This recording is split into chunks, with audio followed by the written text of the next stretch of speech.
আসসালামু আলাইকুম ওরহমতুল্লাহ। প্রিয় কুয়েত প্রবাসী ভাইরা, আশা রাখি আল্লাহর রহমতে আপনারা ভালো আছেন।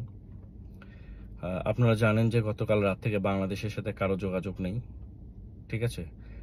কারণ তারা এই জন্যই ইন্টারনেট বন্ধ করে দিয়েছে, যেন কেউ কোনো সংবাদ প্রচার করতে না পারে, কেউ যেন কোনো ছবি ভিডিও ফেসবুকে আপলোড করতে না পারে, এক কথায় সামাজিক যোগাযোগ মাধ্যমে কেউ যেন কোনো কিছু প্রচার করতে না পারে, ঠিক আছে? এবং এই রাতের মধ্যে যেন তারা পুলিশ এবং ছাত্রলীগ মিলে যেন নিরীহ মানুষদের, নিরস্ত্র মানুষদের ইচ্ছে মতো খুন করতে পারে, ঠিক আছে? এই রাতটা ঠিক 1971 সালে 25শে মার্চ রাতে যেভাবে পাকিস্তানি হানাদার বাহিনী এই বাংলাদেশের নিরীহ মানুষের উপরে অ্যাটাক করেছিল, ঠিক একই রকম ঘটনা ঘটে গিয়েছে গতকাল রাত্রে।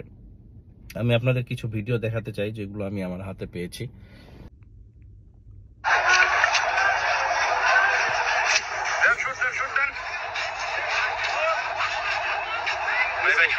এটা হচ্ছে সময় টিভির সাংবাদিক বলতেছে শুট করার জন্য, ঠিক আছে? এবং এইটা সকালের দিকে হয়েছে। এইভাবে যাকে পাচ্ছে তাকে মারতেছে, প্রচণ্ড খারাপভাবে মারতেছে, ঠিক আছে?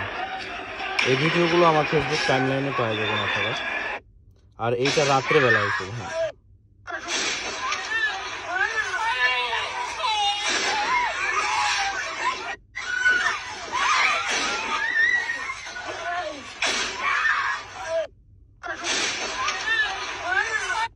এক কথায় বাংলাদেশের অবস্থা খুবই ভয়ানক একটা অবস্থা। তো আমরা যেটা করতে পারি, আমরা আপনাদের কাছে মানে হাত জোর করে অনুরোধ থাকবে, ঠিক আছে? অন্তত এক মাস বা কিছুদিন আমরা দেশে টাকা না পাঠাই, অন্তত দেখি পরিস্থিতি কি হচ্ছে, ঠিক আছে? কারণ বাংলাদেশে যে নির্মম হত্যাকাণ্ড চালালো, এরপরেও কি এই অবৈধ সরকার টিকে থাকবে? আমরা শুধু এইটুকু ধৈর্য ধরে দেশে টাকা না পাঠাই, ঠিক আছে? আমরা যদি কিছুদিন দেশে টাকা পাঠানো বন্ধ করি, তাহলে অটোমেটিক্যালি দেশ কলাপস করবে, দেশের অর্থনীতি পড়ে যাবে এবং সরকার পদত্যাগ করতে বাধ্য হবে। তাই সবার কাছে অনুরোধ থাকবে, দয়া করে আপাতত দেশে টাকা পাঠাবেন না। ভিডিওটি শেয়ার করে সবাইকে জানিয়ে দিবেন। আল্লাহ হাফেজ।